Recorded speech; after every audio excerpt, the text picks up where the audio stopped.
Hello, class. In this video, we are going to introduce some more property-related concepts and discuss a few basic property rules. In definition, the complement of an event A is the set of all sample space outcomes that are known in A. We usually use A bar to denote the complement of A, although people also use AC or A prime to denote the complement of A.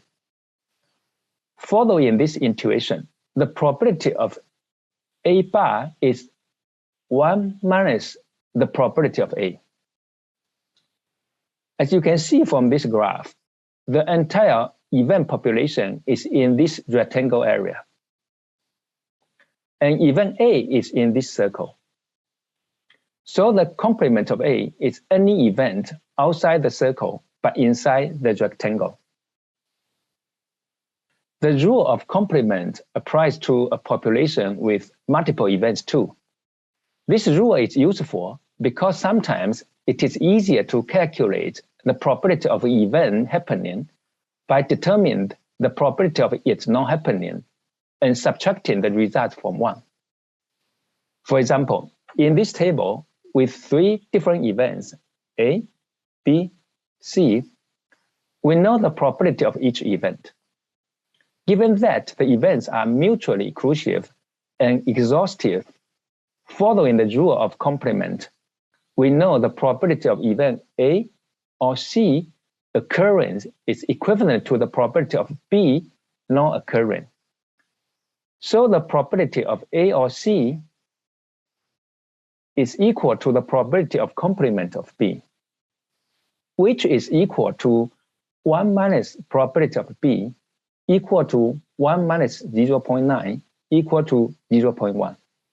The union of 2 events, A and B, are defined to be events belonging to either A or B or both, which is denoted by A union B.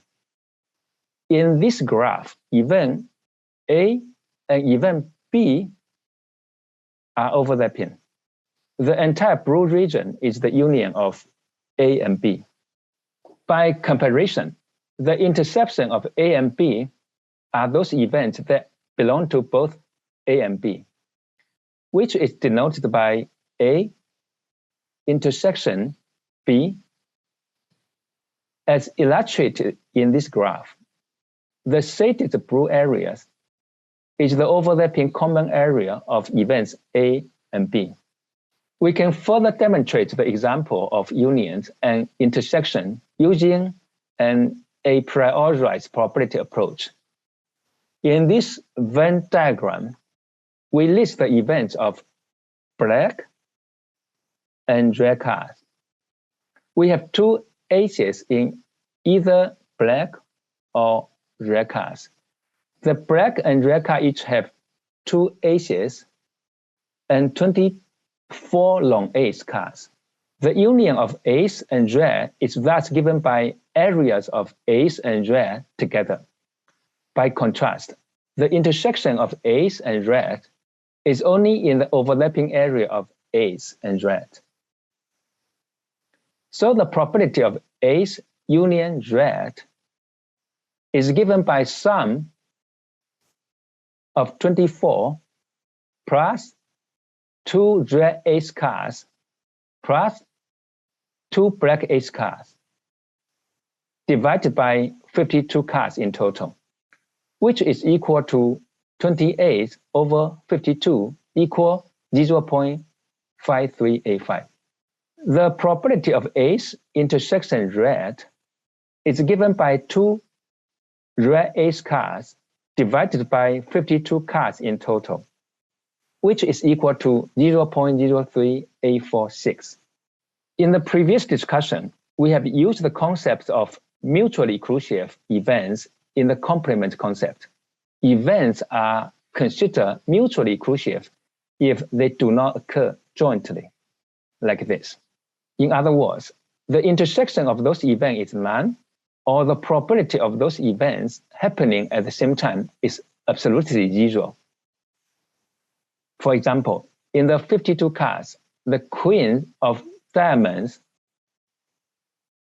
and the queen of the clubs are mutually exclusive. So does any two cards inside the 52 cards. The concept of collectively exhaustive has also been used in the rule of complement, in which an event and its complement cover the entire sample space. If a group of events are collectively exhaustive, then at least one of them will occur. In the example of 52 cards, suppose we have 4 events, A equal to red cards, B equal to black cards, C equal to diamonds, D equal to clubs.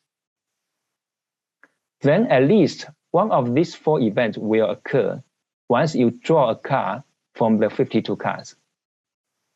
But it is worth noting that these 4 events are not mutually exclusive because, for example, a diamond card is either red or black.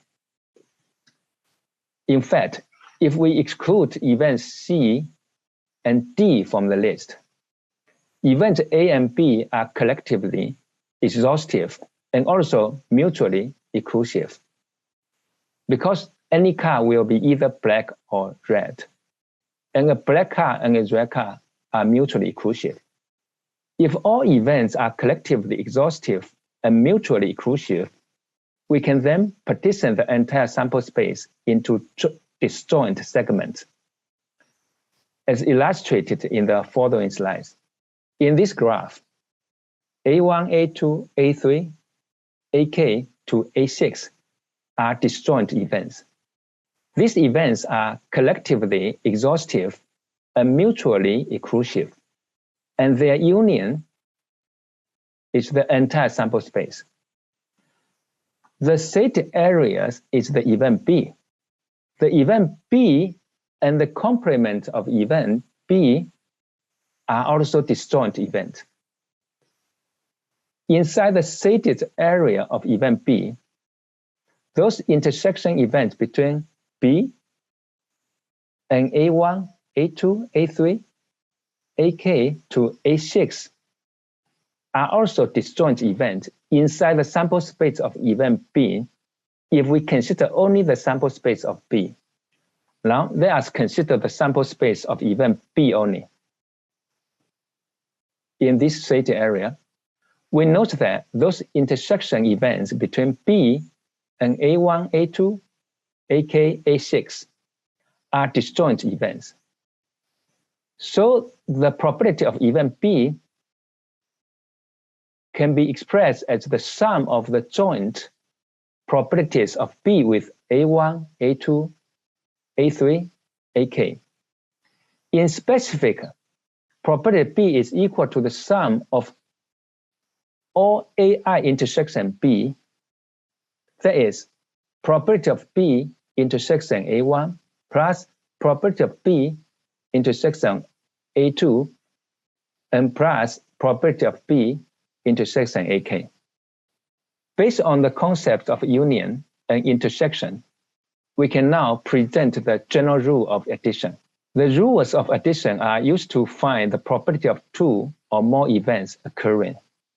Here in this graph, the 2 events, event A and event B, overlap and illustrate the joint probability of A and B.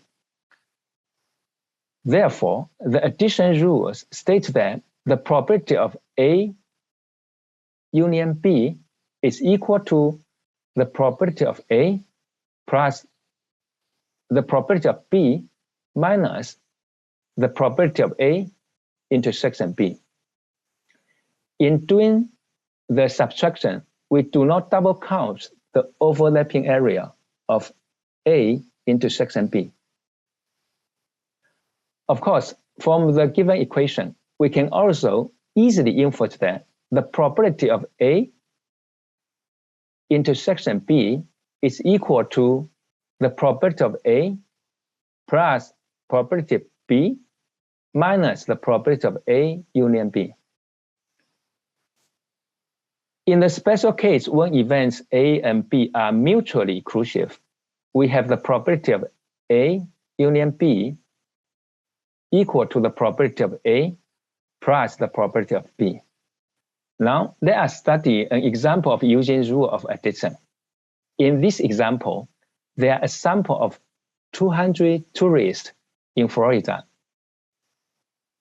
120 went to Disney, 100 went to Busch Gardens, and 60 visited both. Thus, we have probability of Disney equal to 120 over 200 equal 0.6. The probability of Busch equal to 100 over 200 equal to 0.5. Probability of Disney intersection Busch equal to 60 over 200 equal to 0.3. Our question is, what is the probability for tourists to visit either Disney or Busch? Our question is, what is the probability of a tourist to visit either Disney or Busch? To solve this question, we first know that the probability of visiting either Disney or Busch is equivalent to the probability of Busch union Disney. Using the rule of addition, we have probability of Disney union Busch equal to probability of Disney plus probability of Busch minus probability of Disney intersection Busch, which is equal to 0.6 plus 0.5 minus 0.3 equal to 0.8. In doing the subtraction, we do not double count the probability of those tourists that went to both attractions. Okay, so we have gone through some concepts and rules of probability in this video. In specific, we have discussed complement, union, intersection, exhaustive events, mutually exclusive, general rule of addition. When practicing the quizzes, please try to write down the reasoning process in details so as to fully understand these concepts. Thank you.